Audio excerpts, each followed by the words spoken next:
Alrighty. We have a lobby with La Résistance and Tricky Gooses, Division A East.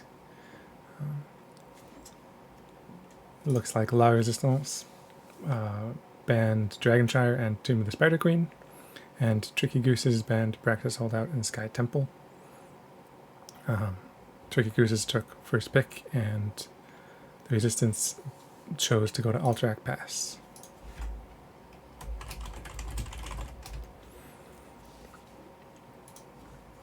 And we have a lobby, and so we will get started as soon as these teams are ready to go.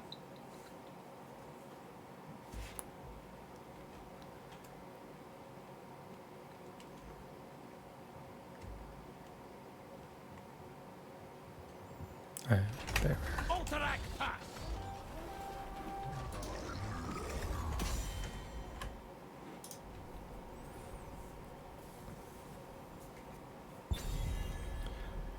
So we have Tricky Gooses with first pick. They get to ban first.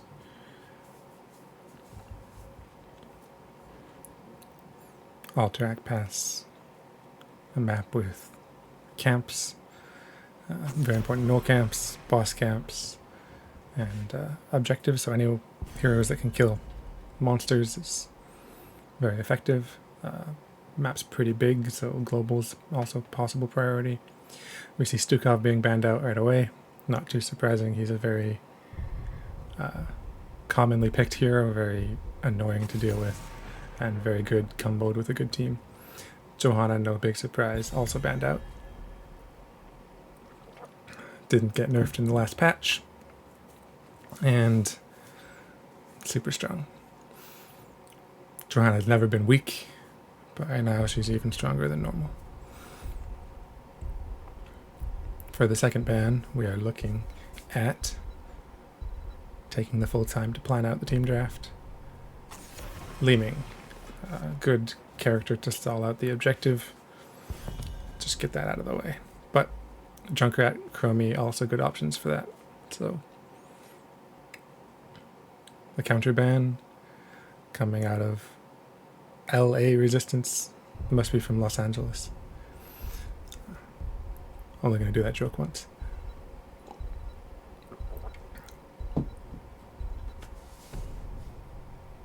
It is going to be Brightwing, my personal least favorite hero. So, pretty standard bans, doesn't look like anyone's being targeted specifically. And Tricky Gooses did elect for first pick, so we'll see why they chose that, what they want to prioritize. It is Blaze. As far as I'm concerned, he's not the biggest priority, but he's pretty good. A lot of teams I've seen have been picking him lately, so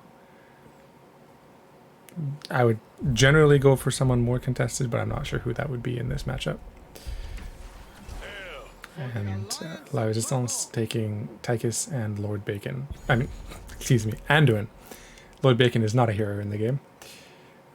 Tychus and Anduin. So, fairly strong first pick heroes. Hard, like, you can't really counter them. Tychus is just Tychus. He'll do tons of damage to whoever he gets in range of. And Anduin just stands back and heals, pulls his team out. So, a little father-son rivalry going on. Daddy wants to show Anduin how it's done. Varian and Greymane being picked up. With the Blaze, well, Blaze could go main tank or offlane. Varian could go taunt or smash. So we'll have to see what they choose to go. Greymane, solid for camps. And good damage overall.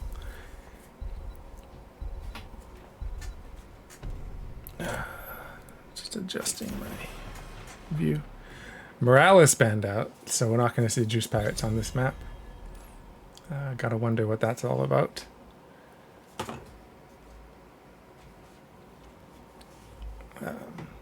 Morales is a decent healer, but I don't know if anyone really mains Morales. So maybe they're just worried about the global potential for bosses and things. Maybe they've seen something. Tricky Gooses might just be tricky after all. And Garrosh being banned out. Varian does not want to charge in and get thrown. He would have no way to get out. So not a bad ban from Tricky Gooses. Picks number 3 and 4 coming out of La Résistance. I can't help but say it with a French accent, even though my French accent's probably terrible. Mei and Sonya. So blinds for the Grey main, Sonya leap for the off lane, and flank engage quite often. The leap into Light Bomb into Blizzard can be a crazy combo if you can pull it off. The leap is a good setup for that kind of thing. Blizzard being delayed. Of course, Mei landing an Ice Wall could also set it up. And we have Malfurion and Sylvanas. So taunt into root, and then into sleep for extra CC. Blaze follow-up. Sylvanas with the silence. Could be a crazy CC chain on one person, possibly a couple if the root catches. So it looks like La Résistance has more of a AoE CC combo, but the Tychus damage is fairly single target. Ragnaros has a bit more splash, whereas Tricky Gooses has single target CC lockdown with the Varian, but the Sylvanas damage splashes. The Grey main can get some splash too. So it should be an interesting matchup. Just gonna take us back to this screen while we load, because loading screens are boring. And it's practice for me switching scenes and not making a mess of myself and, you know, embarrassing the whole league.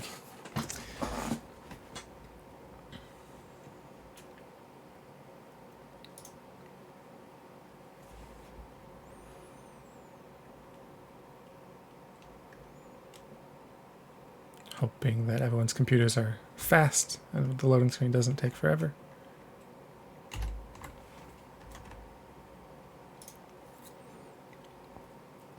And here we go. On the left side, we have the blue team. La Résistance with Azuriel on Mei, Mr. Broads on Ragnaros, Leonidas on Sonya, Lord Bacon on Anduin, and Dark Knight on Tychus. On the red side, we have Tricky Gooses with Wise on Blaze, Birdie on Greymane, Lumi on Malfurion, Duck on Varian, and Sylvanas on, Compute X on Sylvanas. For talents, we have Smash on Sonya, Lightwell, and Attack Range on Tychus. We have Meteors coming out of Ragnaros versus Might of the Banshee Queen, Adrenaline Stimpak, Emerald Dreams for that CC, and Lion's Maw. And I was trying not to show it, but we have the Cheese coming in with the Sylvanas on bottom, and that tower is not long for this world. They get the one and back off, they know that a response is coming, and just a free tower before any actual engage begins. And we have Ragnaros against Anduin. He's probably going to go up and go against the Sonya, whereas the 4-man catches Ragnaros as the team rotates away with that root, and he goes down. Even with the level 1 Varian being a minion, the charge does slow and make those skill shots easier to land. So that's going to be first blood going over to Tricky Gooses, being tricky as they are. The off lanes just being soaked, no real contest there, as camps have spawned, and Ragnaros coming back from the grave goes immediately to his camp. Greymane takes a little bit longer to get to his, and the other team members are just soaking the waves. Blaze just doing a spiteful little fire blast on the way. We'll see who clears faster, Ragnaros or Greymane. The answer is Greymane. Not too surprising, that's what he's for. Ragnaros still may finish first, but he started first. Nope. Ragnaros holds it. They finished almost the same time, but he wants the easy clear as the red gnolls push up to the turrets. Tricky Goose is pushing in the bottom wave and then rotating out. The faster they push up, the better the gnolls from La Résistance are going to be, but the black arrows shut down the towers and the gnolls with that splash damage, and so there's going to be a lot of value coming in. We did see possession, so a few extra minions going over to Tricky Gooses for this as the whole middle wall goes down. So I'm not sure if that strategy to hold the camp really paid off, as it just made them get stunned with the black arrows at the same time. And showing in lane doing this, they went down to boss, but Ragnaros was way deep out of position. Bosses hadn't even spawned yet, what am I thinking? And Ragnaros gets picked off. Almost looked like he was trying to snipe the well, but those are invincible at this point, so not going to get that happening. Blue camp gets cleaned up. 7 seconds on Tricky Goose's camp, 20 on La Résistance. And this time it's Computex getting stuck in the same place. That bottom extra off lane is a dangerous place to be, apparently, as Tricky Gooses takes their camp and probably going to rotate to the objective. The other team has 7. Experience roughly equal, so no real advantage, but Mei is going for that channel first, and dislodging Mei from the point is difficult without actually killing her. So looks like they're going to just hold their ground and try to fight and take that first objective if they can. 3 members show up for Tricky Gooses. Is enough to scare them back a bit as Blaze rotates. And the taunt is cancelled by the Anduin, and Leonidas lives another day. La Résistance did take their camp to counter the push from Tricky Gooses, but now Tricky Gooses is channeling the point.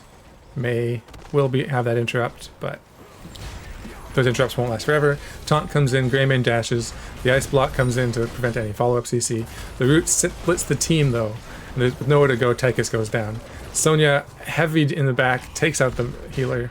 Malfurion's dead, as the fight goes off in 2 different directions. Varian chases the Sonya, as the rest of the team fights the Mei. But the channel doesn't get cancelled. Blue team does get some push mid, but the objective will go over to Tricky Gooses.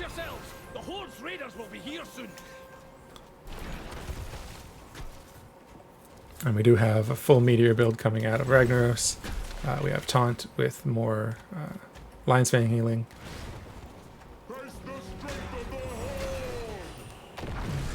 A little bit of poke coming out from either side over here. Combat Tactician in the rhythm, so lots of minigun damage with the attack range. Nothing too crazy, nothing too spicy. Although this rotation, definitely aggro.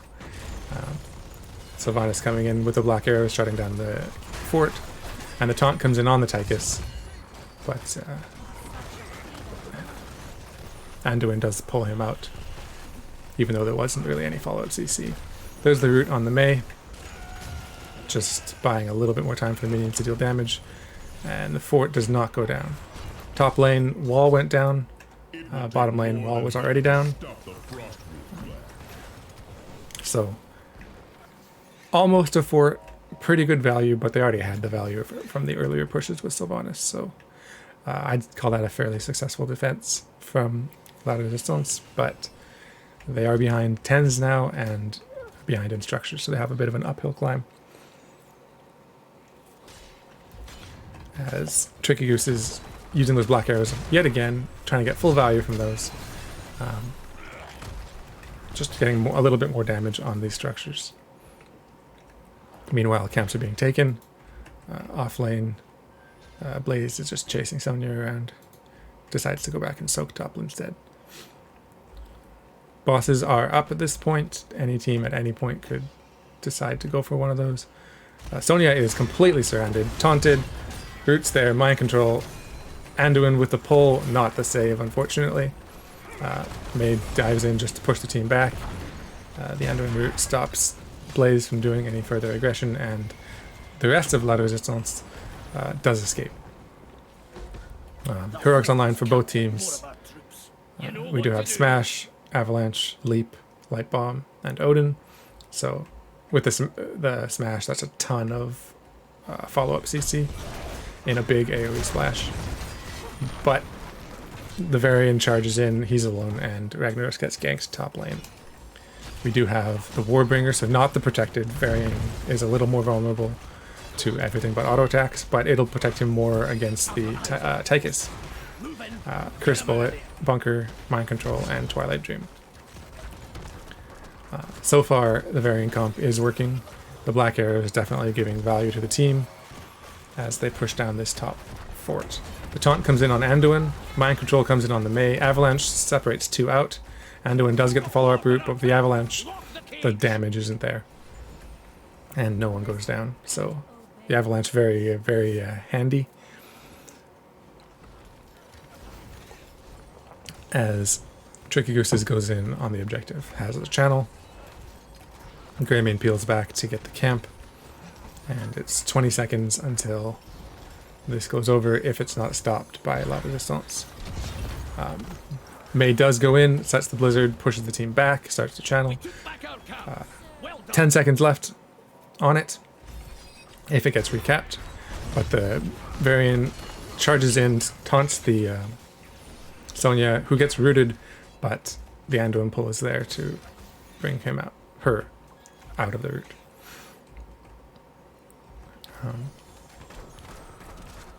And the focus is again on the objective, with the camp pushing mid. The taunt onto Mei, Cursed Bullet, the root's there. The sleep follow-up is enough to lock her down. Sonya leaps into the back line. Bunker was dropped. Blaze is very low, but the Wailing Twilight Dream comes in to keep the team back. And tons of damage going out. Blaze goes down, but it is a 2-for-1. Ragnaros is in the defensive position. But with 2 members down, they can't hang around too long. Tychus gets taunted and rooted, slept, and killed. Yeah, that CC combo, very dangerous, and they're definitely communicating to line up those roots. Not seeing this Malfurion just chuck him out willy-nilly. He's waiting for his team and getting the plan that they want to execute. Meanwhile, they're in top lane, just preparing the waves so the Raiders push up a bit further, a bit faster. And it looks like they're going to be pushing into onto this top keep. Mei hiding in the bush, watching the team rotate to mid. Preparing this lane as well. Not sure which lane they're going to push for sure, but the lanes are fairly close together. La Résistance can definitely rotate to defend properly. Black arrows go in, but the leap and the light bomb are there. Avalanche catches the Sylvanas, but meanwhile Sonya is taking a ton of damage. Almost gets healed up, but the Twilight Dream is there. No one else really in any danger. There's the Odin for the defense. Mei pops the Blizzard to zone the team back, and the mid cavalry is gone. And Tricky Gooses rotate to bottom lane. Very aggressive forward. Does have that parry to stop forts if he gets attacked. Blizzard trying to zone back, but the taunt goes in on Mei again. The Blaze Stun follow up. Cursed Bullet, and Greymane charges in for the big damage. Black arrows for the keep, and that keep is down.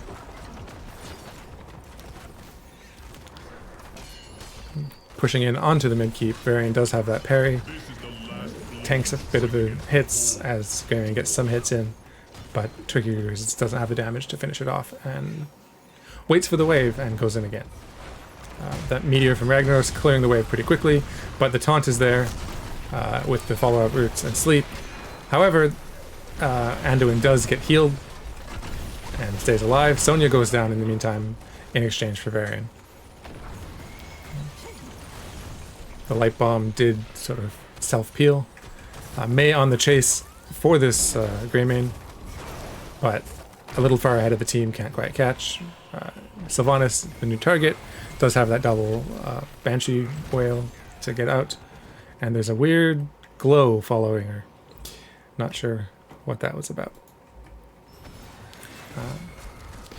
Sylvanas takes camp, Ragnaros, Anduin take camp, and these teams reset for the next big fight. Tricky Gooses does have the 16 advantage, 17 in this case, but talent here. So La Résistance just now getting it, not really chasing too hard into that talent advantage. Sylvanas mind controlling a few minions for some extra push. Doesn't use the black arrows on the gnolls, but clears them up pretty quick. Gets a mind control on the Tychus. Varian's there for the follow-up taunt onto Sonya, who gets life gripped out. One of the Malfurion Twilight Scream, Twilight Dream, does come out for the silence, but no kills picked up. And there's another taunt with the root behind. Unstoppable is there. The light bomb is there. The shields come up, and Mei stays alive. Big blizzard. The bunker's there to negate some of it, but Sylvanas goes down. Leonai is very low. 3-man avalanche. Greymane's low, and they just focus on the bunker. They let them escape. It was a good disengage with the 1 kill. This should get them some opportunity to pressure the objective. It looks like they're choosing to push lanes and maybe take the bottom boss instead. With Sylvanas down for 30 seconds. Tricky Gooses sees them rotating down and decides, you can take that boss, we're going to take your keep. Varian tanks it with his banner. Parries a little prematurely, but that keep goes down. Meanwhile, Ragnaros and Mei left to finish this camp off. And Anduin wants to tank the minions for the objective, but doesn't. Tricky Gooses looks like they're going to go top, maybe take top boss, maybe just take the lane and defend. The objective not being prioritized by either team. La Résistance sees that the teams are split and goes in on the blaze, but he jet propulsion's out. And they clear up the gnolls in mid. Meanwhile, Tricky Gooses clear up the boss. And neither of these teams actually engaging each other. Looks like La Résistance is going to take the top boss. And once that's taken, we'll see if they decide to finally take the objective or push. Meanwhile, Tricky Gooses look like they're going to start the objective. Get some free time on it, but it is a 50-second channel. While you're taking it, you're basically doing nothing else, unless you're team fighting over it. So there's lots of time to defend this. The channel comes through. The Gnoll camp being scouted by Varian, but they just saw the boss being taken. They know where the team is. And here comes Mei.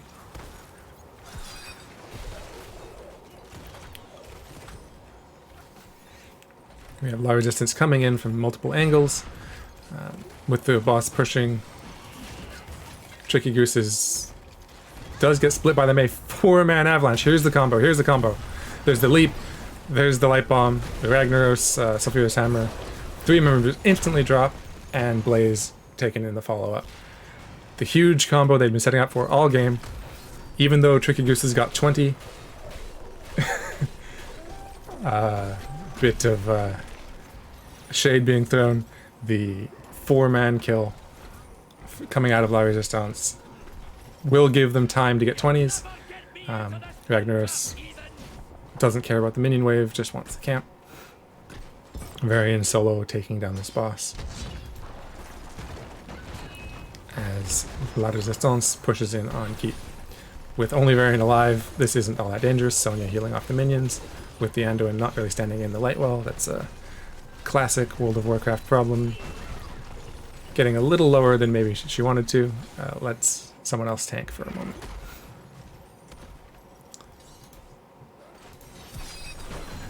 But heals up a little bit, comes back, and finishes off that fort. Still structure advantage for Tricky Gooses, and they are back to life, but both teams have 20s. We have Heroic Difficulty, the big one, Censure for stuns instead of roots, and the big red button. May did take that huge snowball to blind the whole team.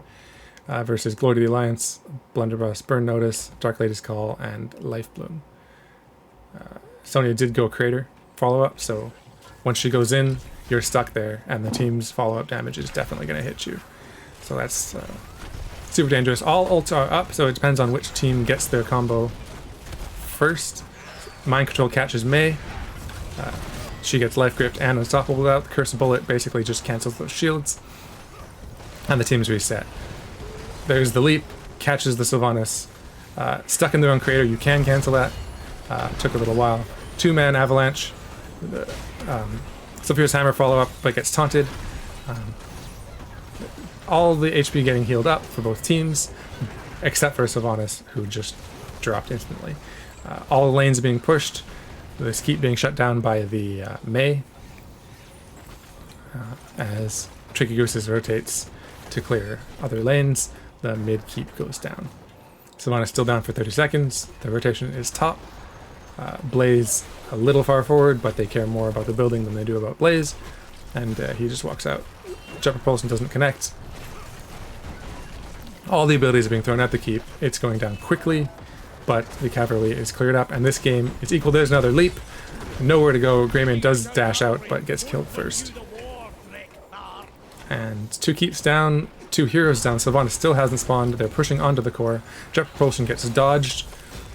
Taunt in the back on the Tychus, but no follow-up damage isn't there. The Mind Control does connect, but gets Life Gripped out, and Leonidas is just fine.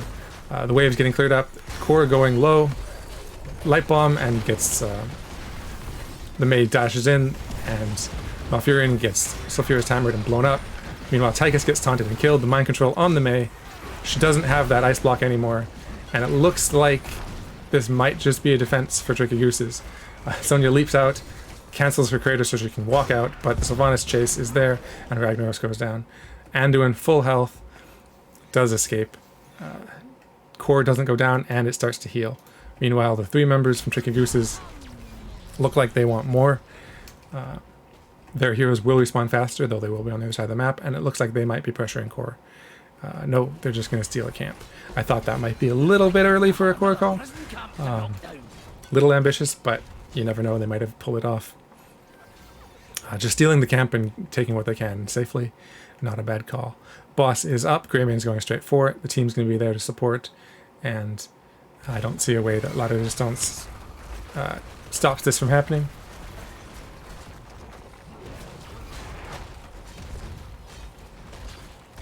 Just looking at chat for a moment. Yes, the Goose is loose, and yes, those hammers are doing work.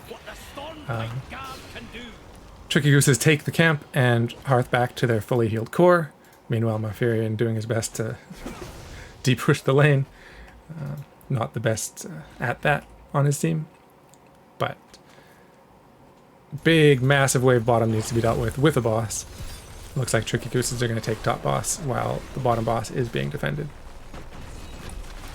which should get them an advantage on the objective, but shouldn't confirm it by any means. Again, these timers at 50 seconds, lots of time for La Résistance to defend it, and this is anybody's game at this point. A boss, low health, just let the core finish that off. Top boss, it gets taken, it's too late to contest that. But Tricky Gooses goes, La Résistance, as their namesake suggests, it goes to resist and defend this boss. They should be able to clear it fairly quickly and then have a little time. They might just take it down to about half and let it push, so they have time to stop this Blaze. Apparently is the only one channeling, as the rest of Tricky Gooses go down to steal the camp again for that extra middle pressure. If La Résistance had seen this, they could easily have ganked that Blaze. They're realizing it now. They missed their opportunity with the team split, and they go in. There's 10 seconds left on the channel, but with that leap, Sonya does get taunted, pulled out. Unfortunately, queued up the leap, and the pull sort of made her use that where she didn't want to. Sort of massive, unfortunate set of circumstances, but they do get the counter channel, but it is re-engaged, and the core is already dropping with all of those camps. Jet propulsion does confirm the objective. Mind control there. Light bomb catches the Blaze, but May is the first to drop. 2-man avalanche to peel. Blaze walks out. Sulfurious hammer, perfect snipe. Sylvanas goes down. The roots slowing down the team, but the core is dropping. And the 4 remaining members go in to keep that pressure up. They don't want that core to heal before the cavalry gets there. But Ragnaros clears the waves. Once they kill this minion, the core is going to reset until the cavalry arrives. The heroic difficulty there popped to push the enemy team back. The cavalry by itself with no more minions should be alright to go down. The leap comes in, but Sonya is taunted. And the damage looks like it's there. The core goes down. GG's.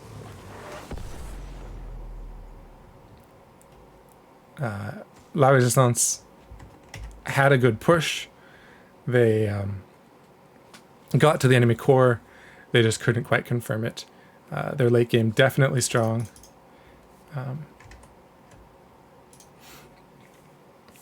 Let me adjust the scores. Tricky Gooses one. My computer's lagging a little bit. There we go. The late game wombo combos were good. Just that one Sonya getting caught by the objective. Using that ult prematurely.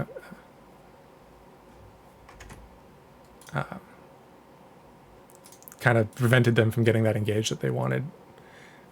Looks like we're going to go to Infernal Shrines. And yeah, La Résistance is taking map pick, so I guess... Oop, no, they picked. So first pick is going to go over to Tricky Gooses, if I'm reading this correctly. I always confuse myself with that. Who gets first pick, who gets map pick. So if I click something wrong, don't hate me. Oh, you know what? Hate me. It's fine. I'll take it. Looking at the stats, Ragnaros cleared a bunch for his team, being the solo laner. Not nearly as much as Blaze did, however. Hero damage, Tychus did a ton, Sylvanas did a ton, as you'd expect. Ragnaros, very effective, but did get caught and ganked a few times.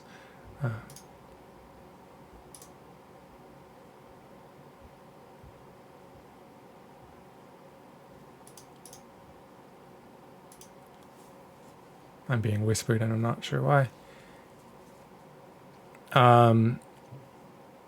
Yeah, the healing, both healers doing fairly well. Obviously Malfurion did a little bit more, but not too much. Looks like the other team has map pick. So I don't know what map we're going to.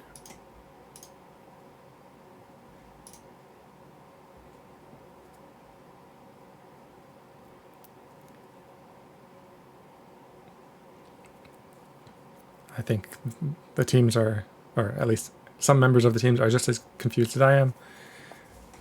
They don't need to tell me who picks what. I'll figure it out. Towers of Doom. We're going to Towers of Doom. And I will look at whoever gets first pick in the lobby, and the other team pick the map.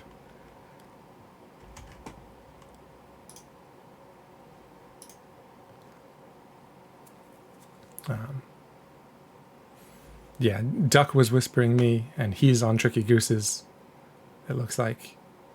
But he was whispering me as if they had lost, but they didn't lose. So it was... yeah. And Duck wants to clarify, when he called out noobs, he was talking to his own team. He wasn't throwing shade. For getting caught in that massive wombo combo.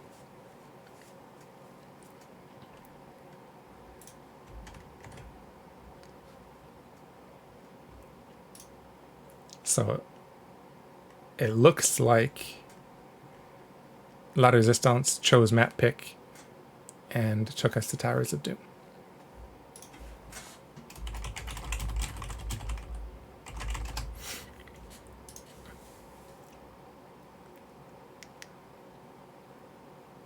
And these teams look like they'll be ready shortly. And we will get going. Towers of Doom, often taken as a Game 3 map. Often taken, you know, you're never out of it until you're out of it. So it could often, like, it's a good late game hero map, because if, like in this first game, Towers of Doom. Let me just go to the draft. In this first game, La Résistance did have a big late game presence. If they do that again here, it could win them the map a lot easier than it could on Ultra Pass. But we have Tricky Gooses first to ban again. Interesting that La Résistance is giving up first pick. It generally means you get one fewer ban because you have to ban Joe, but it also means you get to counterpick and you get last word, as Tricky Gooses bans out Brightwing.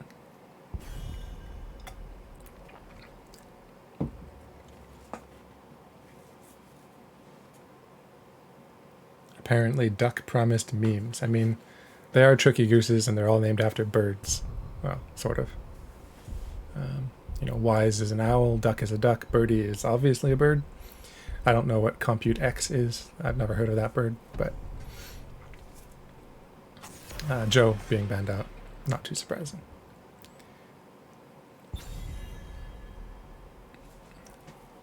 But we'll see if they pick any more meme heroes, if we get a Vikings or a Cho'Gall or a Phoenix Blazer. Just throwing that out there. You can take Phoenix, it's not banned. I will cast every game with Phoenix if I get the opportunity. Just waiting for the second ban. Stukov, again, not too surprising. We have healer bans, often the first ones to go in this meta. And this is the first real ban from La Résistance. Let's see if they have anything special to this map or special to the enemy team that they don't want to see. I'm not sure Porygon was a bird. Sylvanas definitely had that value, definitely had that cheese factor, got them a lot of value early. Just get that off the board. Anduin, being the trader that he is, switching sides. Not sure. Again, they chose Blaze the first time, Anduin first, second. I'm not sure personally if that's my highest priority. The Malfurion did a lot of good work, but maybe you can make a similar showing with Anduin, so we'll have to see. And Dehaka and Diablo. So some big, beefy, hard to kill boys on the side of La Résistance.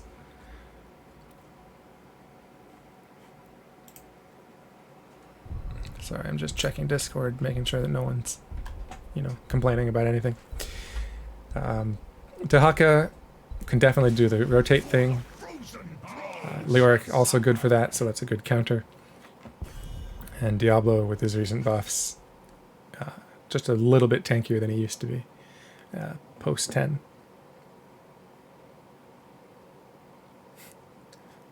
I didn't mean to upset you, Sloth.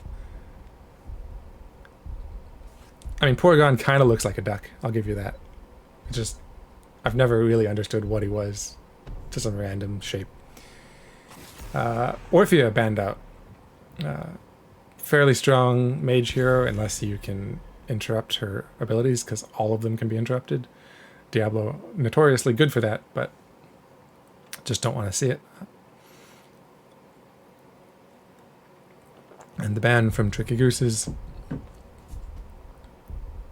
will be Lucio. Lucio, good for helping the team rotate between the lanes, good counter for stuns. If Nubarak dives in, high five can get value. Although, can't exactly high five someone out of Entomb.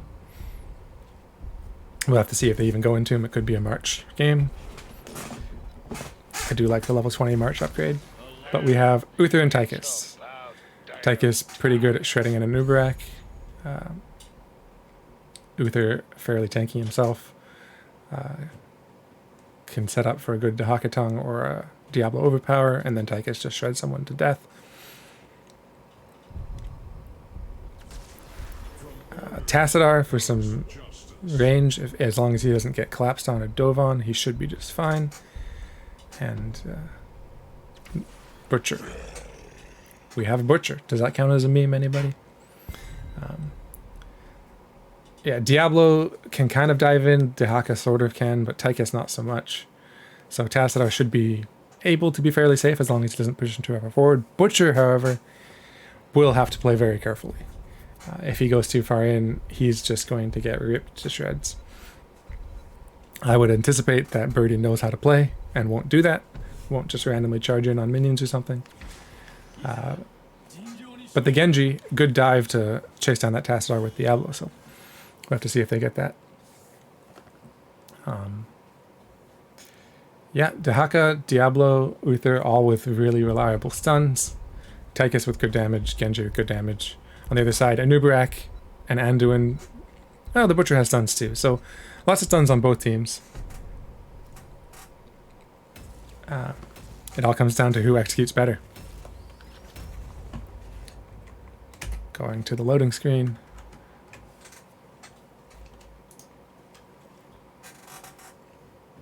Let's pretend that I'm a real caster and can do predictions. What does chat predict this game is going to be? I'm not going to do a prediction. I'm not going to take sides, but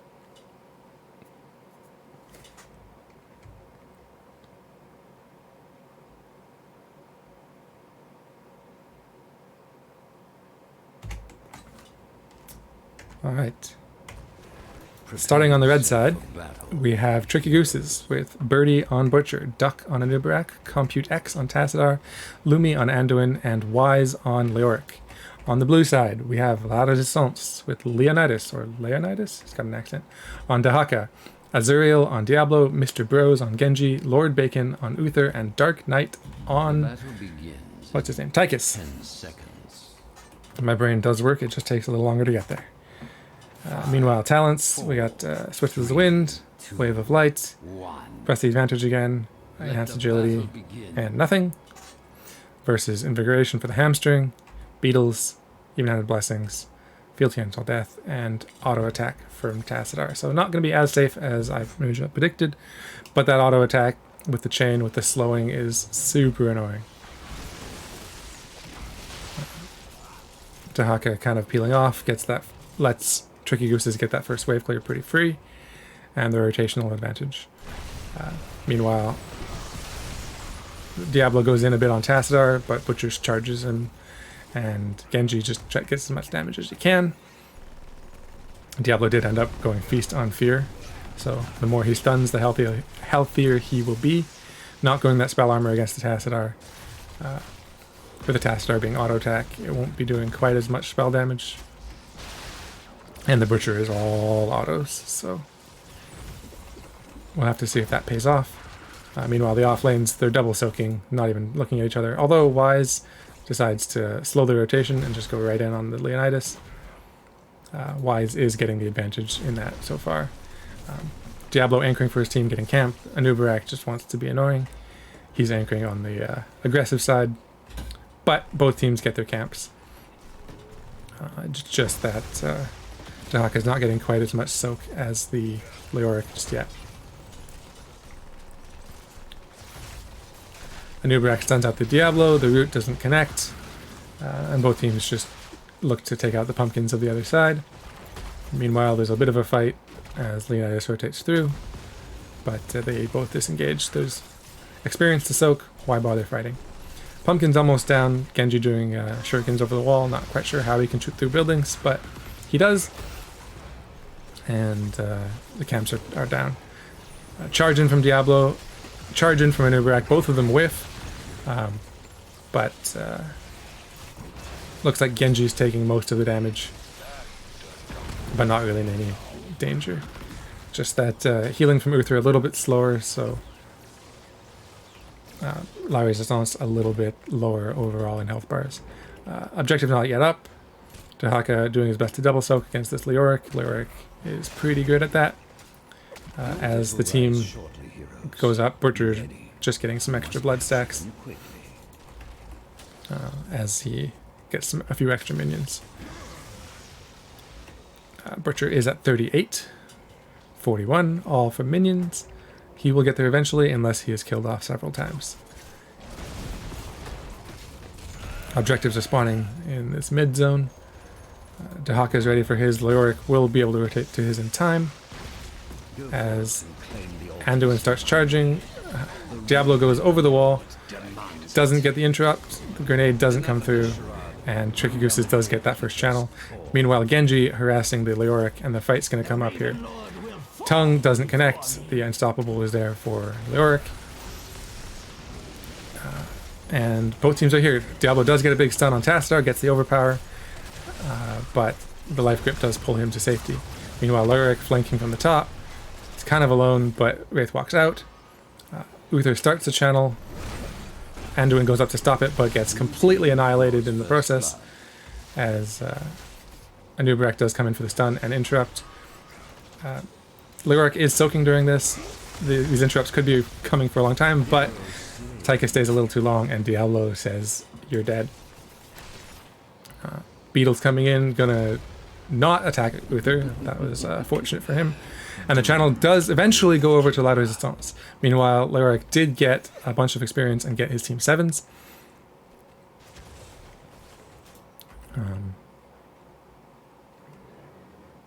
Just looking at the chat, I don't really know Leoric builds that well, so I don't know if fealty is different or not, but he will be double soaking, so he will get a lot of healing from that.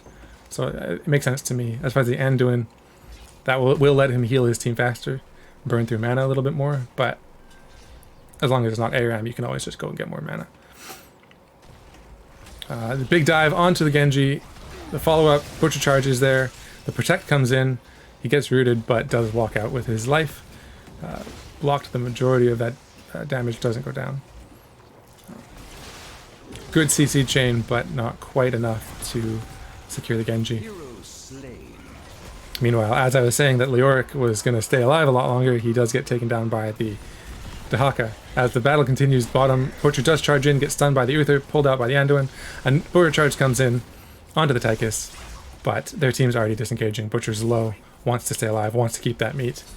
Genji doing all that he can, gets a bunch of deflect damage. We'll have to see if he goes into the deflect talent later. But nobody else goes down, just that Leoric, who is already back to life and already soaking. But with that kill, La Résistance is slightly ahead in experience. Won't matter for this double objective, but it could snowball. Looks like their main positioning is over this middle altar. Genji gets charged, cancelled, as Anduin gets the channel, and Tychus gets the bottom channel. So just a trade, not too surprising.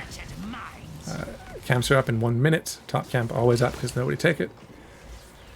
Tassadar just doing his auto attack annoyance as it's chaining to nearby heroes, slowing them down. Hitting the Genji, hitting the tower, and then hitting the wall. But 10s are here for both teams. Diablo finished his dangerous, difficult, hard to do quest. Gets charged in with the light bomb, but the invulnerable is there to keep him alive. And Anduin, Anubarak gets taken instead. Cocoon comes out onto Uther, so his team's not getting healed, but nobody goes down. Diablo charging deep into the Leoric, does get that spooky hand on him to drain him, and has to back out. So that is 1 kill onto Anubarak. That was a good save by the Uther with his Divine Shield. We do have X-Strike, Odin, Isolation, and Apocalypse. Genji being a little aggressive, but Anubarak is coming back. Won't be able to keep that up for too much longer. versus Lamb to the Slaughter, Cocoon, Light Bomb, Entomb, and Black Hole. So Tassadar just trying to keep his attack buff up, keep his shields up. But both teams going to their camps. Meanwhile, Dahaka and Wise both very healthy. Dahaka does get a drag, pulls him into towers, takes down about half of his life. Spooky hand, Burrow does cancel the Spooky Hand, so he doesn't heal up, but he will be healing from minions. Meanwhile, the wave is cleared and these sappers might come up to this turret, and the channel is begun by Tricky Gooses. Wald is on the team back, Cocoon keeps the Genji back, so the interrupt won't be there. Diablo is going to focus on that Butcher. The Black Hole does come out, gets cleansed, but the Overpower doesn't get to come through, and Butcher walks out. More battling between these two mid. The Spooky Hand lands, but so does the drag, as the Burrow charge comes in for the gank. Looks like Leonidas is not long for this world. The Light Bomb, just to confirm, even though all of his escape tools were down. Meanwhile, Tassadar, little too in front of the gate, bottom. Diablo might have overpowered him out, but in any case, a 1-for-1 trade. Dahaka for Tassadar. The rest of La Résistance going to soak while Dahaka is down. Top lane not getting soaked at the moment, but Dahaka will burrow. Tychus looks like he wants this Leoric, but Diablo not going to do that charge. They might have been able to get him, just the two of them, but they rotate down instead, focusing bot lane, as is a common priority on this map.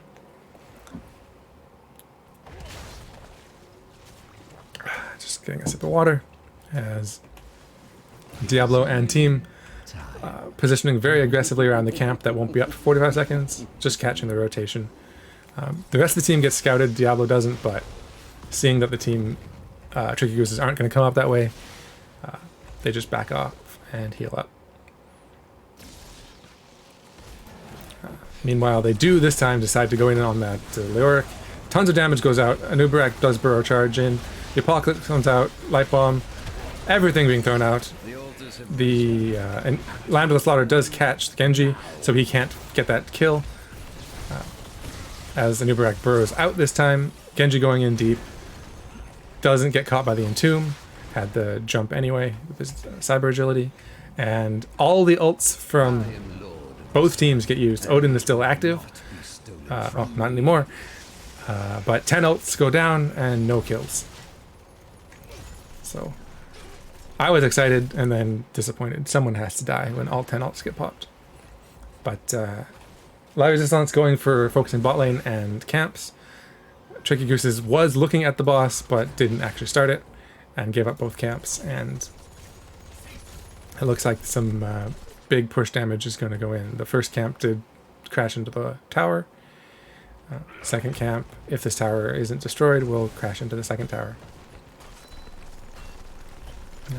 Looks like two of them might explode on it. Nope, just one. The other two not quite close enough to the fort to take it down, or to damage it. They won't take it down, but they get cleared up by the side of Tricky Gooses. And teams just poking at each other again. Anubarak with his beetles decides the team's not here, we're just going to walk in. Charge does not connect onto Uther. Entomb goes out. Light Bomb, APOC. Lots of ults. Lots of silences. Isolation I saw. But again, no real kills. Wise a little far forward. There's the stun. There's the damage. The Leap of Faith did come out to save him, but he was too low and the Tychus damage too high. That time, not all the ults got pressed. Most of the ults got pressed, but only one person died. Still low killing game. But it is 6-1 and 16s are here as La Résistance focuses on the bottom bell towers. It looks like they're going to give up the top altars, at least one for sure, as Dahaka alone trying to fight against Tassadar and Anubarak for the other. But they do get the bottom and the keep, which could be more value. They trade 4 shots for... Well, actually, they give up 3 shots and gain 5. So it's not any... Sorry, I didn't watch the lyric die. Show the Raven Lord the extent. And Tricky Gooses just says, we're going to take top then. Takes top camp, but La Résistance is rotating up. Diablo going for the flank, but not catching anybody. And with the 5 of them there, they're just going to take the boss. With Leoric dead for another 15, he is scouting this out. They will be able to take this boss and maybe rotate down to defend their keep. But Tricky Gooses has already started defending the keep. So overall, it was a boss and the altars for the keep, and the keep gets retaken. So I think the net gain, as far as core health, was in favor of La Résistance for that move. But it was a very roundabout way of getting there. And they give up their bottom advantage, but take a camp to start taking it back. Take 2 camps, in fact. Meanwhile, Tricky Goose is regrouping, deciding where to go. They're just going to push in mid a little bit as the camp is taken, and the altars are announced top. Leonidas getting good damage on Leoric, but the rest of Tricky Goose is rotating up. Leonidas wisely not chasing, as La Résistance comes in for the altars.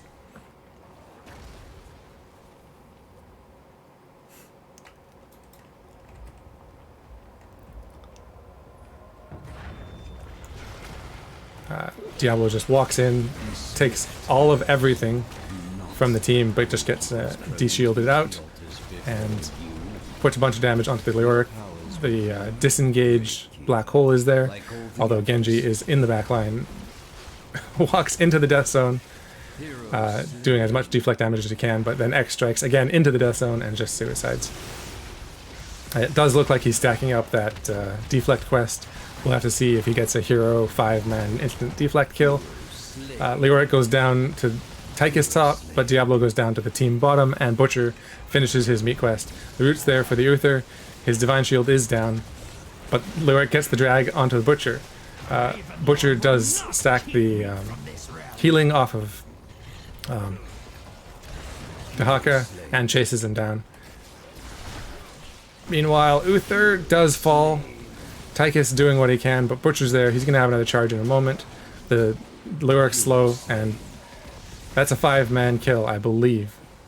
I think Diablo went down and respawned. Let me look at his souls. Yes, he did. He's at 31. So Butcher went from not being stacked to having 230, and they're taking the middle bell tower because it was just closest. It looks like they're going to go rotate bottom and take that one as well. With only Genji and Diablo up, there shouldn't be too much resistance to this. And Leoric is pushing top. They can't quite even damage this yet, so it is conceivable that there will be a 6 cap for just a moment. In fact, it's inevitable with Leoric pushing that hard. And Tricky Gooses doesn't want to give it up. Light Bomb, charge, Land of the Slaughter. Diablo is just more meat for Butcher.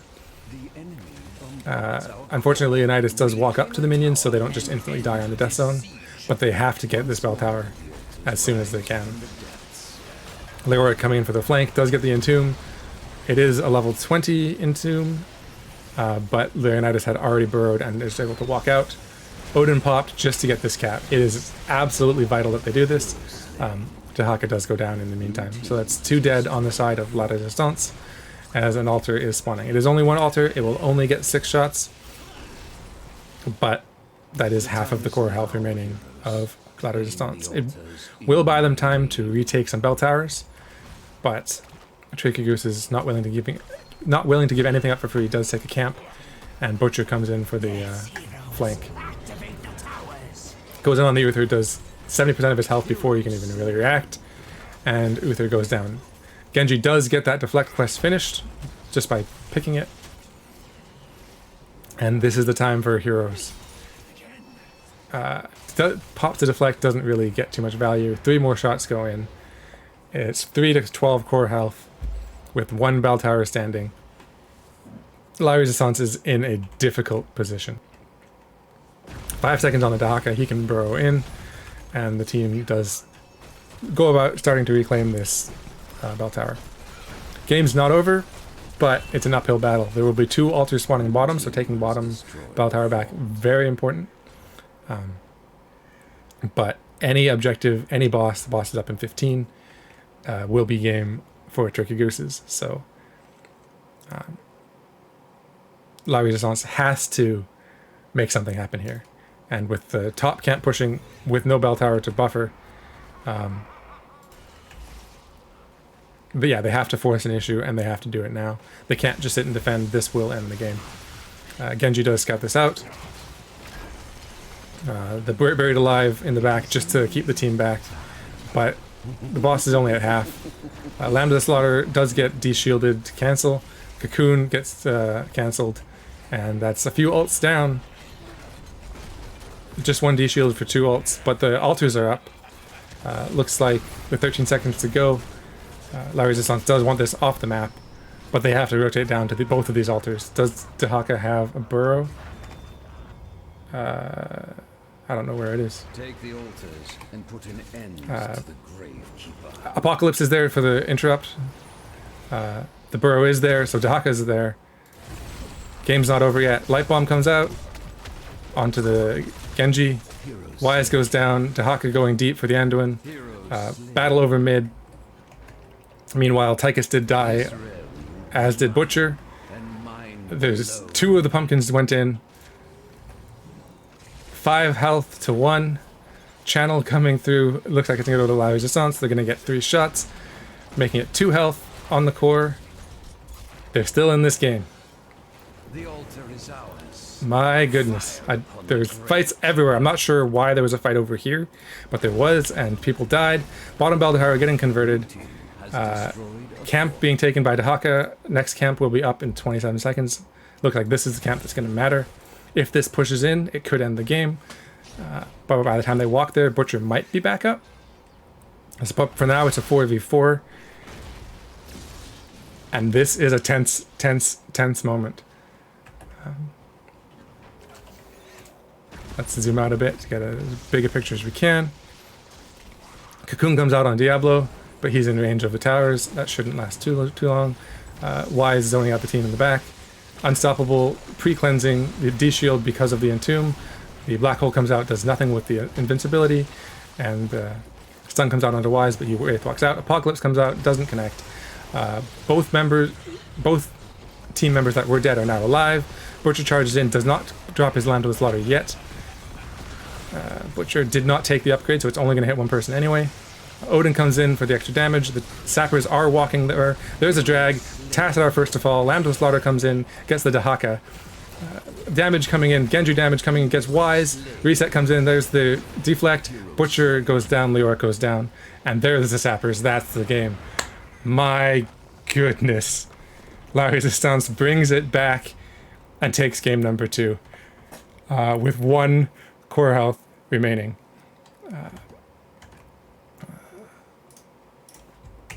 That was amazing, and we're going to game number 3. 14 kills to 10, pretty, not too crazy, not even, but not imbalanced. Healing roughly equal. Tassadar did do more damage, but he has way more range, so that's not too surprising. Dahaka didn't soak quite as much as the Leoric, but he was using its global to rotate down. So the stats look well in order to me. That was an insane game. I didn't talk too much about the 20s. There was too much going on. We did get the Deflect, Redemption, Odin, Contagion, and Lord of Terror versus the Nexus Blades, Rewind, Censure, Buried Alive, and Force Barrier. Yeah, that was madness. That was insane. And finally, I get to answer Duchesne Train in chat. I was looking at it earlier, but there was too much going on. I did say, when 10 ults are popped, I want someone to die. And he said, you've not played a game with 10 healers before. I have. And some of those healers do a lot of damage. And some of them have good CC. So when they all pop ults, I expect people to die too. Like, you get a Malfurion popping a Twilight Dream into a group of healers. Even though they're healers, they should still die. looks like we're going to Infernal Shrines this time, which is what Duck tried to tell me before. And Team 1 gets the first pick. So I think this was picked by Tricky Gooses.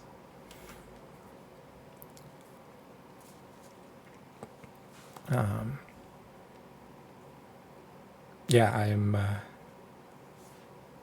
that was an exciting finish to map number 2. And that takes us to map 3. 1-1 the score. I was going to say 1-1 apiece, but that's so, like, redundant and tautological. This one's for all the marbles. Well, 2 of the marbles. I guess each team's already earned 1 marble.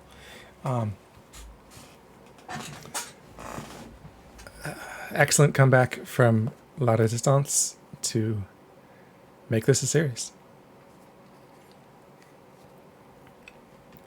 So, let me just tell the teams that I'm ready. And as soon as they're ready, recovering from the heart attacks that they must be feeling, we'll get into the game.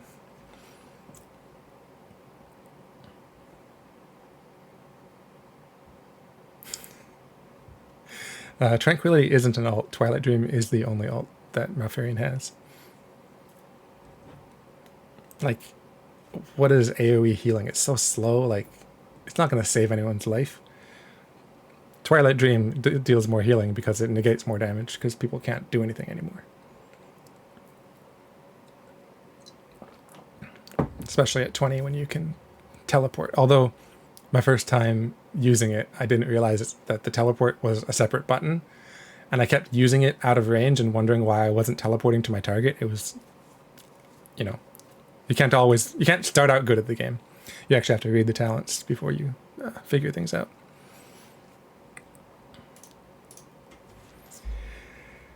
Whew. Still excited. Okay, both teams are ready.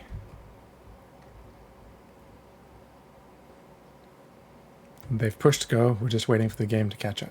Infernal Shrines.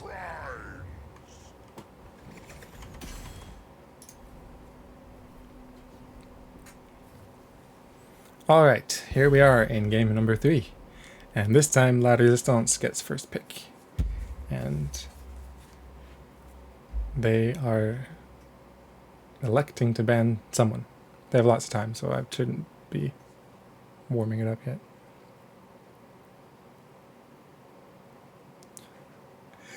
Dershane Train likes to spite people, picks Tranquility just to spite people that say it's awful. I'm not saying you can't win with it, I'm just saying you can win harder with Twilight Dream. It's interesting, again, both of these teams seem to prioritize map pick over first pick, so they probably have plans and strategies that they want to execute that they've practiced on specific maps. As La Résistance bans out the Sylvanist yet again, doesn't want to see that cheese. And I don't blame them. It did give Tricky Gooses a lot of momentum in the first game. And the Johanna, not a surprise. No one wants to deal with that right now. A few teams have attempted to do Johanna busting teams, specifically designed to counter the Johanna, but I haven't really seen it work too well.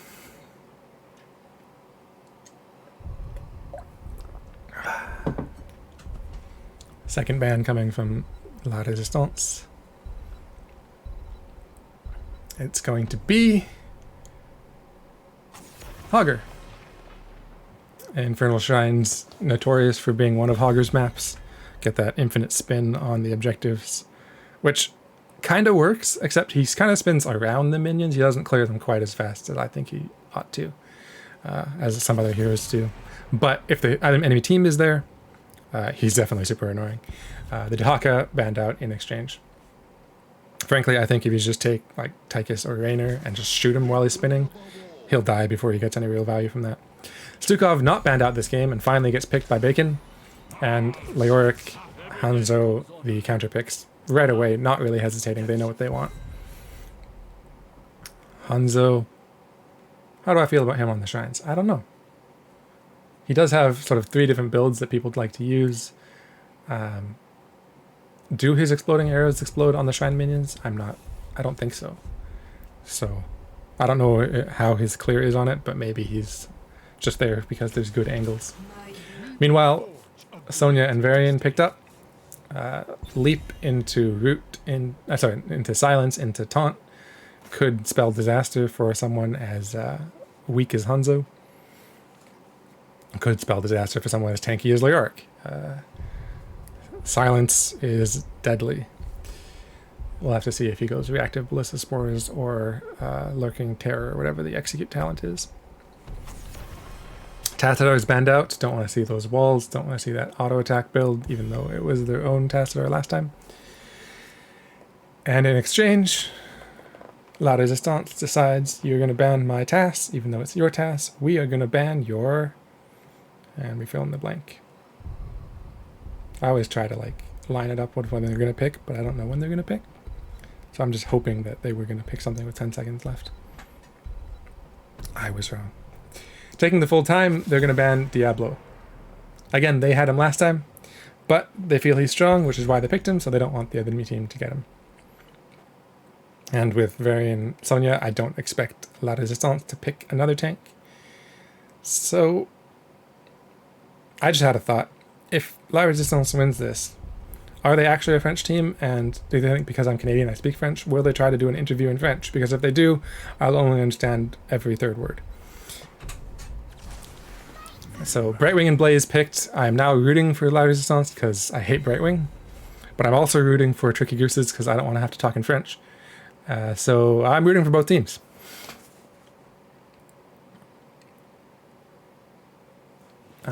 Just reading chat. I can't talk and speak, or I'm going to just say garbage and you'll all think I had a stroke. Please don't call an ambulance. I am actually quite fine. Last two picks coming out from La Résistance. Going to be Kael'thas, notorious for the shrines, and Ragnaros. Kael'thas typically more notorious at lower levels, as teams struggle to spread, but if you drop it on a minion in the midst of a team, those minions die really quick and the bombs get spread too. The final pick being Deathwing. Can't taunt a Deathwing, can't silence a Deathwing, so he can kind of stand in front of his team and peel. But that is a very beefy front line with Leoric, Blaze, Deathwing, with Hanzo the only real damage. I mean, they all do damage, but Hanzo's the only dedicated damage. So, get your predictions in and bid your channel points that don't exist, and do all the gambling because gambling is cool.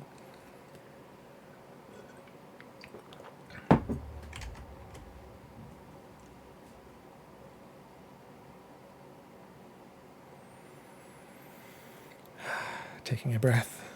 My phone just vibrated, but whoever it is can wait. Because we've got a game. I'm going to start on the left side again. We have Infernal Shrines in the blue shorts. We got La Résistance with Mr. Bros on Ragnaros, Leonidas on Sonya, Azuriel on Varian, Dark Knight on Kael'thas, and Lloyd Bacon on Stukov. Meanwhile, in the red shorts, we have Wise on Leoric, Birdie on the Big Dragon, Deathwing, Lumi hiding behind his team, I can't see who he's on, Duck on Blaze, Compute X on Hanzo, and Lumi is on Brightwing. It's unfortunate as a caster when the teams stack up like that, because I don't want to block the screen with the tab menu. We do have Meteors coming out again. We're not going to see Convection. I thought we had Memes. Looking to be Low Blow. And we're going to see that Fealty again. Hypershift, Scatter Arrows as we expect. Deathwing is going Draconic Might. And eventual Unstoppable for Blaze. Just some poke mid as the teams rotate out. Wise doing sort of aggressive rotation, but he clears minions so fast. Leoric does get the stun on him, and he misses the spooky hand, so Wise has to walk away. The match between those two comes down to who can land their Q, and in this case, Sonya won that fight. Bottom lane gets cleared up, camps in 3 seconds.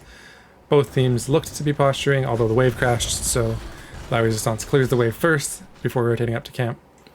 Hanzo taking camp by himself as Duck wants to invade on the level 1 Varian. With the Deathwing, it's going to be difficult to push off, so the camp gets stalled out for a little bit at least. Enough time for Hanzo to take his and come back, but Hanzo has taken a ton of damage, and the camp is actually taken by La Résistance. The invade, not going to be there. Hanzo leaps over the wall and taps. Might have been an idea to full hearth, but he's going to use that light wall cooldown.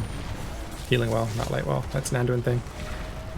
And come down to watch the minions already be cleared. Meanwhile, possible fight over bot camp.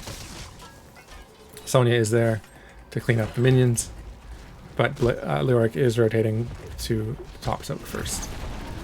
Blaze starting the camp, leashing it a little bit because the fight's happening. Does jet propulsion into the silence, doesn't connect. Just to peel. Compute X getting a bit low on mana. Brightwing is slowly healing them up. Both teams fairly healthy for the fight that might happen. Leoric rotating down to clear the camp. He is now closer to his team than Sonya is. Could rotate down for this fight, not choosing to just yet. Jet propulsion connects this time into the Kael'thas, right in the middle of the Dragon's Breath. Meanwhile, Varian on the point, has the taunt. Silence comes out on the point, but the Dragon's Breath does a ton of damage to the backline, and Varian is the first to fall.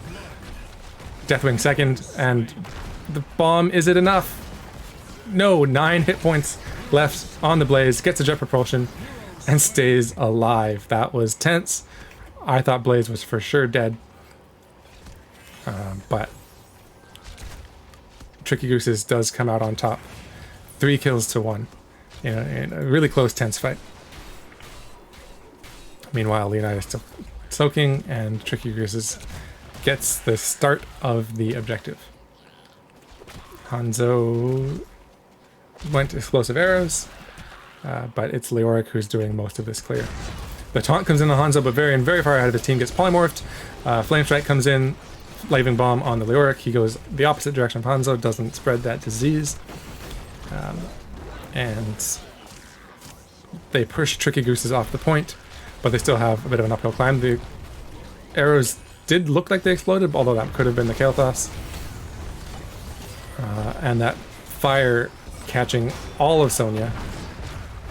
This could go either way again. The jet propulsion doesn't quite connect with Sonya. Stukov does take that. 35 to 35, but La Résistance a bit too low, backs off, and the objective goes over to Tricky Gooses.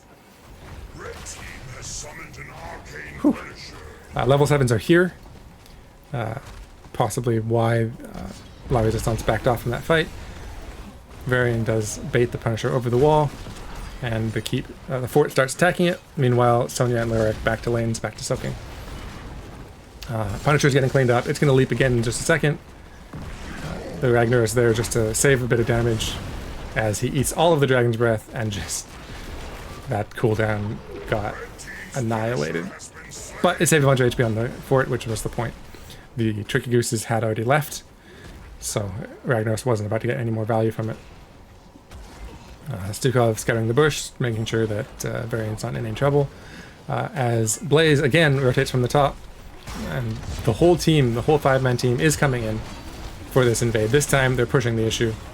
They waited till Varian had taunt before they decided to do the invade, and they got away with it. Sonya did come, but is now in a bit of a difficult spot.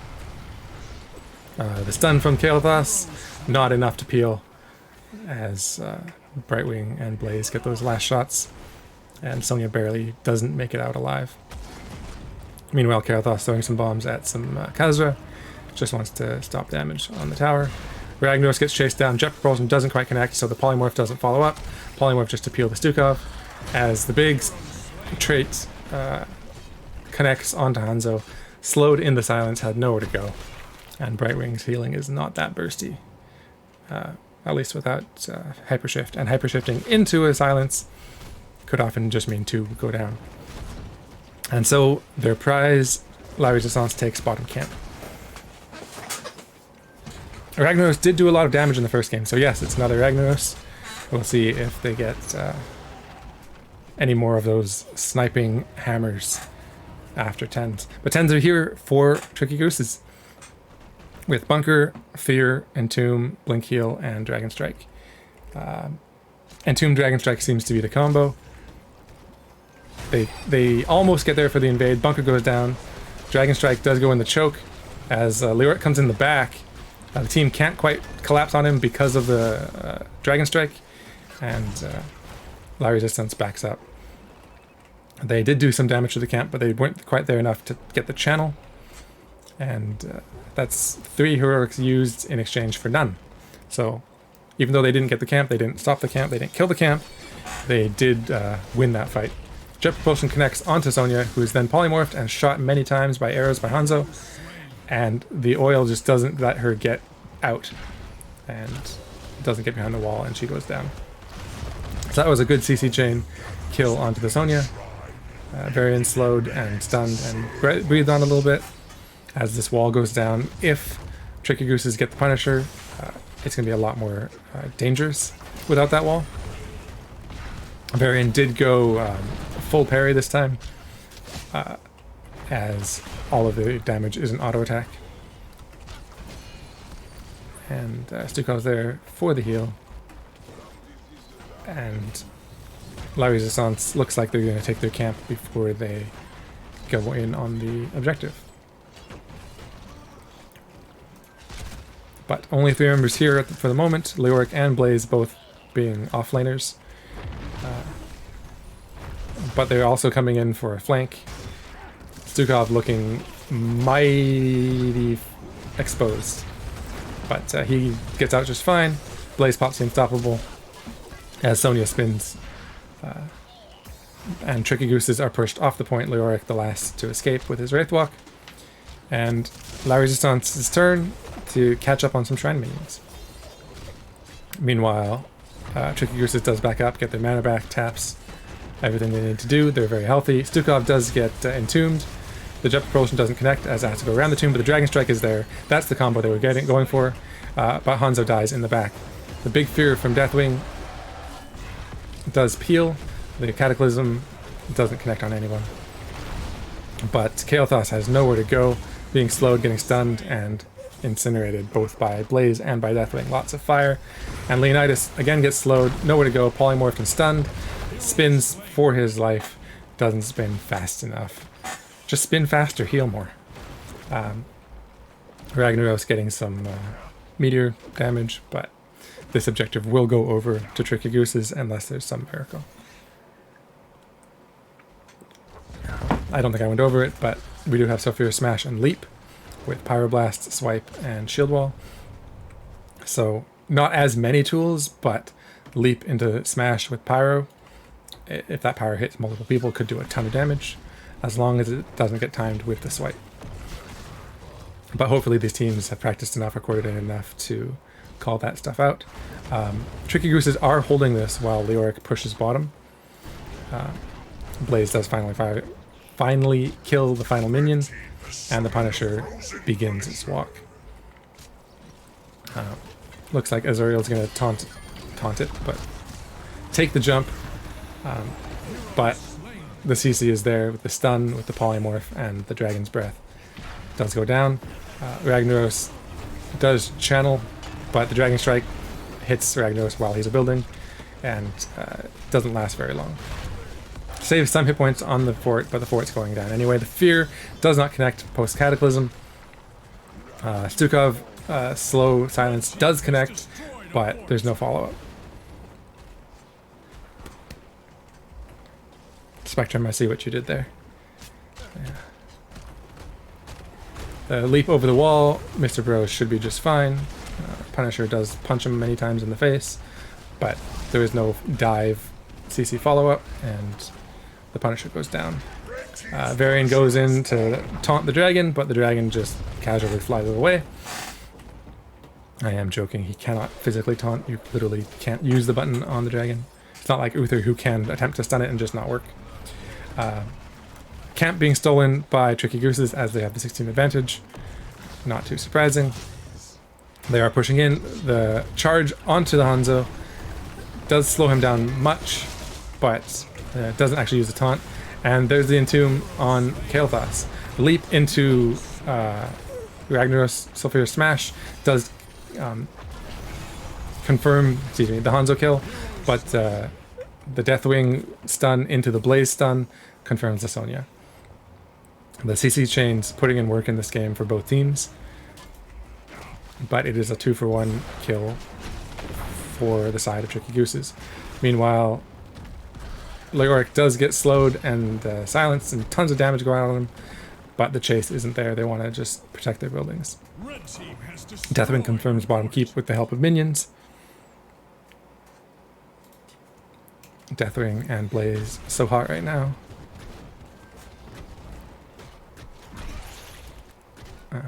Yeah, Varian, like, taunt only does stuns. You can't polymorph Deathwing either. It won't use the cooldown. But Uther stun does damage as well, and so you can use it on unstoppable targets, which kind of just wastes it. It doesn't do enough damage to matter. It just is enough to make you waste your abilities. Charge in on the Deathwing, takes down one armor plate, but he just walks away. Meanwhile, Leoric, doing his big soak stuff, is low. He could get ganked, and it looks like that's what Ragnaros wants. Doesn't want to go in alone, but does get the dismount. Big meteor damage, but the Wraith Walk is enough. The smash did hit, but it wasn't a bullseye, and so Leoric does not get stunned. It was a gutsy move. Would have been amazing if it had connected and paid off, so I applaud the attempt. Meanwhile, that meteor taking out about a quarter of Deathwing's health, even with the 30 armor. And Deathwing not going to be able to stay too far up for the next little while. He immediately flies away, doesn't even tap first. But he has some time before anything happens. 16s for both teams. We do have a full slam build, full meteor build, full living bomb build, full lurking arm, and then variants just all over the place.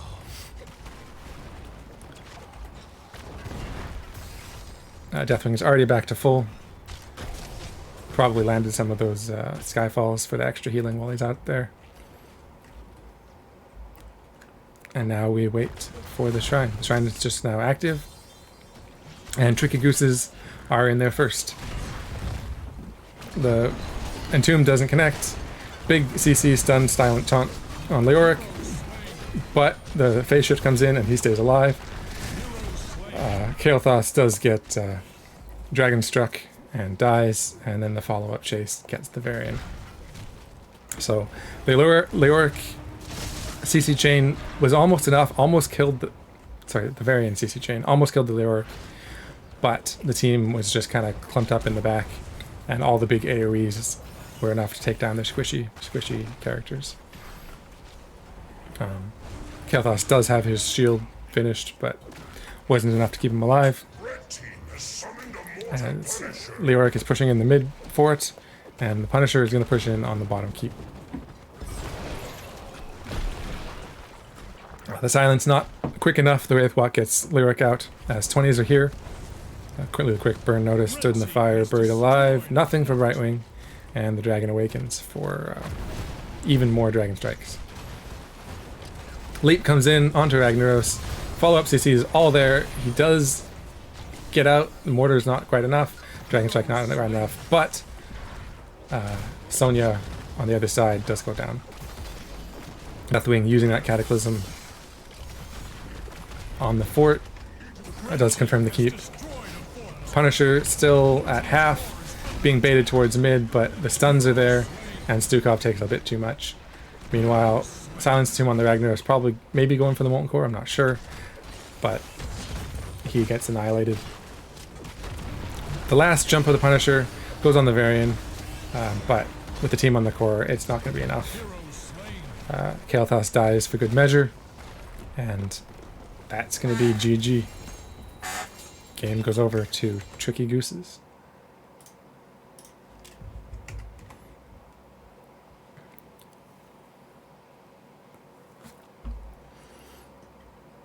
So, looking at the stats, healing again fairly equal. Leoric again, just all that soak got his team the level advantages, and then Yeah, just a little bit more damage and a lot more kills.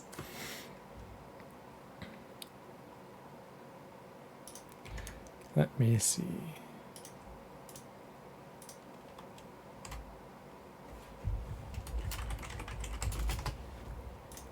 I'm going to go into NGS Discord and see if we get an interview.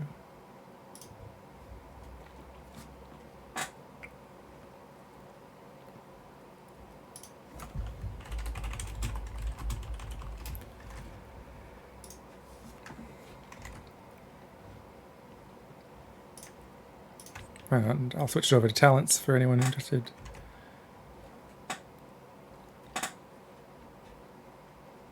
Just waiting for someone to join me.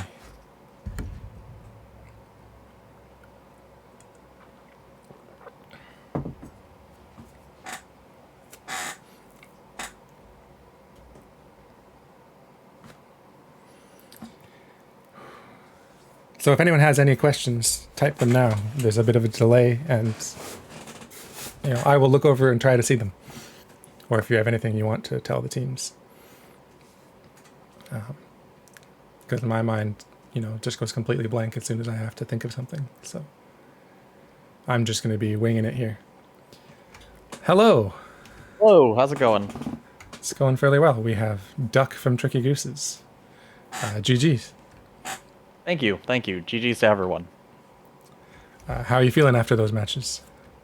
Good, it was a fun set. We had some friends heckling us about not playing something spicy enough game one. So we tried to force something into maybe not as favorable, and then got punished for it. Yeah, I had some messages in the chat saying that you promised memes and all that. Game number 2 is the one that sticks out in my mind. Everything else has just gone blank. But game number 2 was one of the most exciting Towers of Doom finishes I've seen. I'm glad it worked out that way. That's what it's about. It's for the show. It doesn't matter who wins or loses it. It was for the show. How were you feeling after game 2? Coming into game 3, what was your plan to sort of come back? Just play something a little less spicy. And that was it. Like, all right, well, let's just reel it back a little. Tricky Wise Goose in chat was saying, why the hell did you run a butcher comp? But I think you've already answered that. Yeah, he's our offlaner. He did not want us to play butcher tonight. Oh, okay. Yeah, sometimes teams don't quite agree on the fun strats. Yep. But Leoric got a ton of soak value, both games that he was in. Yeah, it felt like it. I know there was a couple levels ahead in game 3 there, where it was just, all right, let's just back off. There's no reason to ever fight. Yeah, I can't think of anything else, really. I'm just sort of drawing a blank. So I'm going to leave it open to you if I think of something in the meantime. All right, well, good games to them. I know it looks like most of their first season playing. So welcome to Div A. If you haven't seen us play before, we like running Butcher. So it will happen sometimes. Beware other Div A teams that aren't aware of us running Butcher. We have like probably 8 different Butcher comps we like running. So it will come back out, and it will have better success than this time. Well, that's good. I do actually... sorry, go ahead. Go ahead. You go. Okay, I wanted to ask, game number 3, you went Blaze, Leoric, Deathwing. So 3 super sort of bruisey, tanky characters. What were you thinking? What were your thoughts with that plan? I wanted to go Diablo to add Fire Breath, but I know they banned it out. And we just wanted the Leoric to help the rest of the dragons do well. So Blaze had some fire, so we just added more fire to it. That was about it. We wanted to actually Alexstrasza, but with how they executed their wombos, especially game 1, we're like, that circle on the ground may be real bad for us. So we decided to rotate off Alex and play Brightwing. And my healer's going to be pissed at me for like a week for that, but oh well. Yeah, the Alexstrasza are putting a big target. Leap here. Exactly. Birdie was like, well, I'm Deathwing. I can just stun after it. And like, yeah, but Stukov's going to silence us all. We're going to be dead. Yeah, and the Brightwing did save Leoric in a very key team fight that I thought for sure he was going down. He was in the silence, in the stun, taunted, And then Brightwing shows up and he just walks out. Yeah, he even said, like, don't save me, it's not worth it. But our healer's great and saves everyone, so. Yeah. So, yeah. GG. Again. Any final shout-outs you have? Shout outs to everyone on our team. We've done great in practices and scrims, and it's showing. Good 2 wins to start off the first 2 weeks. And shout out to Liddell and Key for hassling us into playing a Butcher comp even when it didn't fit really well. Shout out to you for casting. Thank you. Well, thank you. Hopefully I didn't muck it up too badly. All right. Well, thanks for coming, and GG's yet again, because I can't think of anything else to say. And have a good night. You too. All right, folks. I'm just going to let the stream go for a little bit longer, just to make sure I don't cut anything off. But I am out. My team is about to practice, and so... Oh, I can raid. I know how to do this. I'm going to raid Crushinator if I don't mess this up. The Crushinator. So, goodbye, everybody.